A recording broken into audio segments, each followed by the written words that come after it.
Let's get into our first story now. And the minority in parliament is demanding the immediate sacking of state officials responsible for allowing American rapper Meek Mill to shoot a video at the Jubilee House. There has been widespread public condemnation of the video. Meek Mill was in Ghana to perform at the Afro Nation concert and also took advantage to meet President Akufo-Addo at the Jubilee House. Minority spokesperson on Foreign Affairs Samuel Okudzeto-Ablakwa says officials who looked on for the video to be shot must be fired. We're going to go very, very far. We are not going to let this matter slide at all. We will insist that there is an investigation. We will insist that all of those who masterminded this national disgrace and international embarrassment are brought to book. You can expect that we will continue to push as the House remains on recess. Committees will be looking into this matter. When the House returns, we will raise this matter on the floor and we will, in carrying out our constitutional mandate, insist that heads roll, sanctions are meted out, lessons are learned, and the whole image of our presidency is protected. This is despicable. It's a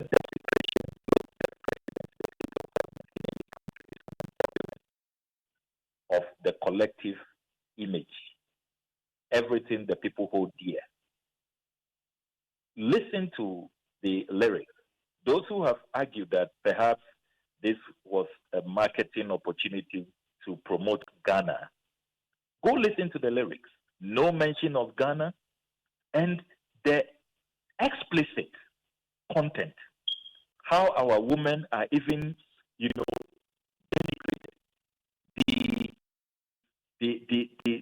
the sexism, the misogyny, the swear words. Nothing in that content promotes Ghana, projects Ghana. So please spare me the hogwash about marketing, about promoting Ghana. It doesn't hold. Look, anybody who watches this video in the international arena will rather be disgusted and will say, what country is that? I don't want to go there. I don't want to be part of them. Which country will open the seat of government, will give its lectern, its presidential lectern, its presidential podium for such explicit content, for these totally offensive lyrics to be matted out? This is horrible. It's horrendous.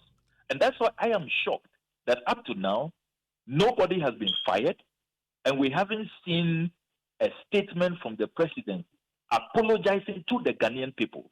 This has brought shame to the Ghanaian people. And look, this presidency should show the Ghanaian people some respect.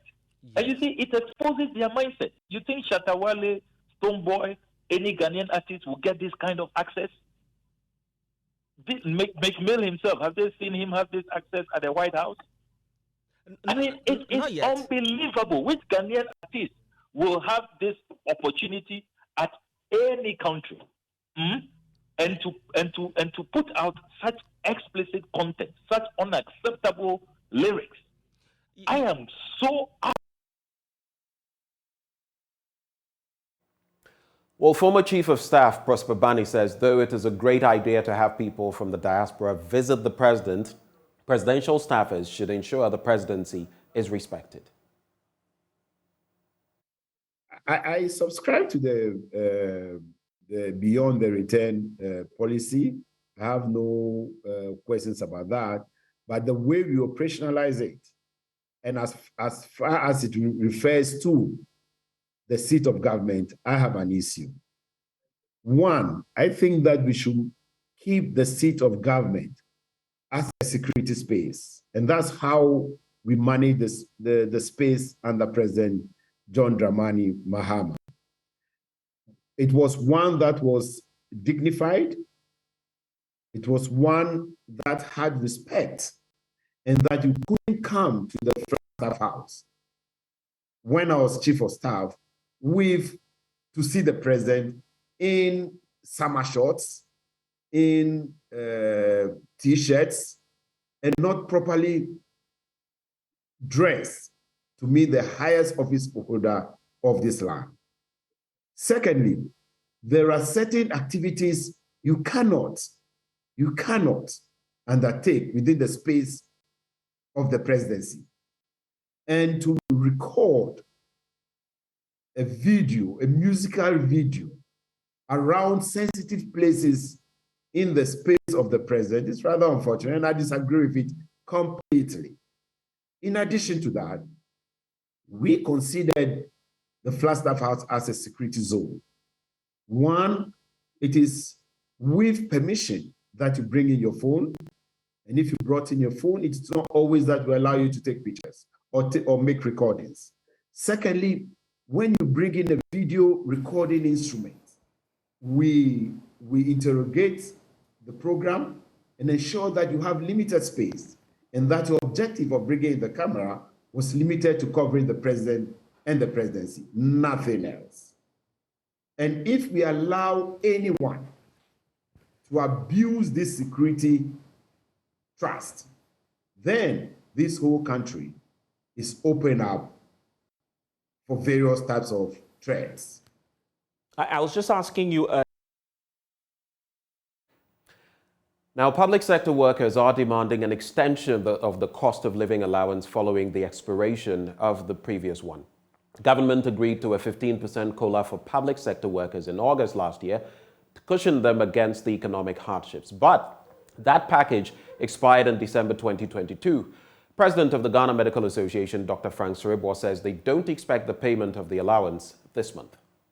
Issue of COLA has not even been discussed, and as we speak, January, essentially COLA would not be paid because we have not agreed on the fact that COLA should be paid, because COLA was supposed to end in December. So the 15% will go off, and if we are not able to conclude, that would essentially mean that the salaries of public sector workers will see a 15% dip, and so we need to conclude. Now, President of the Ghana Registered Nurses and Midwifery Association, Perpetual Ofori-Amanfo, expects the allowance to be paid. We are expecting is for the COLA to run until we are done with the base pay negotiations, and then the directive is given to controller to implement. Then I think we'll have some peace. But if it's taken out, I bet you there are going to be agitations all over, and I don't think we are ready for that. We are expecting that we will not see any things done in the background that will affect our bonds in terms of their reach of maturity and the payment of coupons that needs to be done. We are expecting that all those coupons will be paid as soon as they mature. Now, the National Road Safety Authority is blaming the Department of Urban Roads for the increasing number of dysfunctional traffic lights in the country. Data available from the National Road Safety Authority indicates that as of June 2022, 48% of traffic lights were dysfunctional across the country. Head of Regulations, Inspection and Compliance at the National Road Safety Authority, Kwame Kodie-Tiahene, says the problem persists because the department has not demonstrated enough commitment to solving the problem.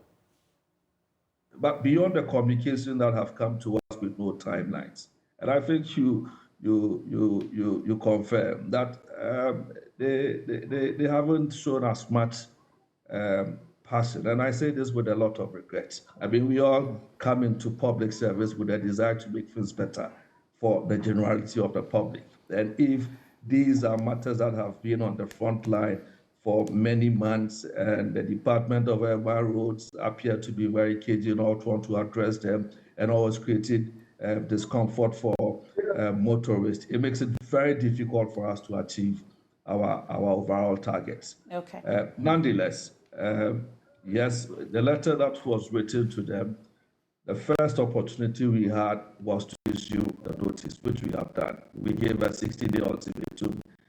They got back to us with some remedial actions. We want to go back to see whether there has been any improvement or not.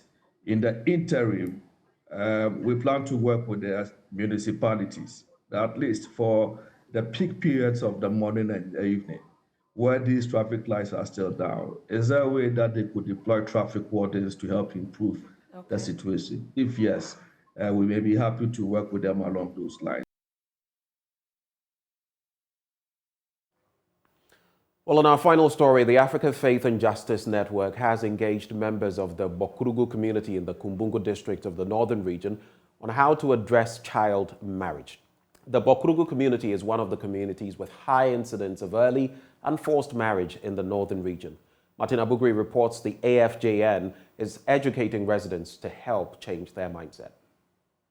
The African Faith and Justice Network is running a women empowerment program. Part of the program deals with early child marriage and forced marriages. Some communities were identified in the northern region for advocacy work to be done. The AFJN first met with elders of the community in Bakurugu to understand issues that are prompting them to force their children into early and forced marriages. The parents put the blame on the youth.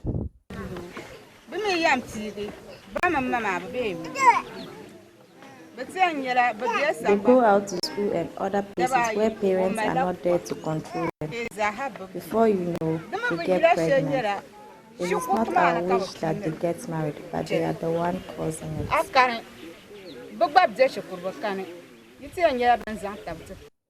To get a fair understanding of the situation, the AFJN team decided to meet with the youth, but they also blame their parents for forcing them into these marriages. Forced marriage, the problem is just coming from the parents. I would like to say the problem is coming from the parents. Why? Because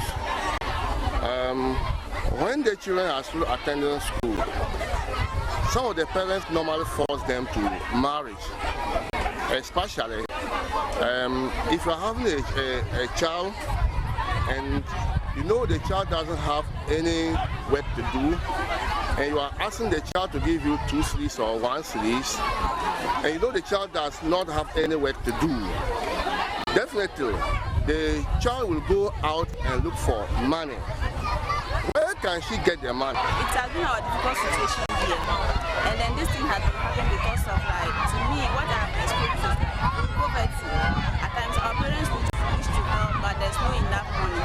And then, you know, as we ladies, as we grow, especially when we get to the teenage ages, adolescent ages, we wish to look beautiful and those things. And then men also come along, give us unnecessary things that those experiences to convince us and then lead us into that marriage. And then when we get pregnant, what I've realized is that when we get pregnant, we the young ladies, we are not able to go to school again. Director in charge of AFJN Ghana, Ignatia Safua Boabin, who spoke to Joy News, said child marriage and forced marriage is beyond tradition. There were other factors contributing. We came to meet the people, the elders, on how best early child and forced marriage can end. But when we came, it took a different thing altogether. We saw that the community or their tradition, which used to be, is no more. That the problem, as we saw, was there is still early marriage, early childhood marriage. But the problem was not that the tradition was they were giving into it. They all based it on the children or the youth. And at that time, the youth.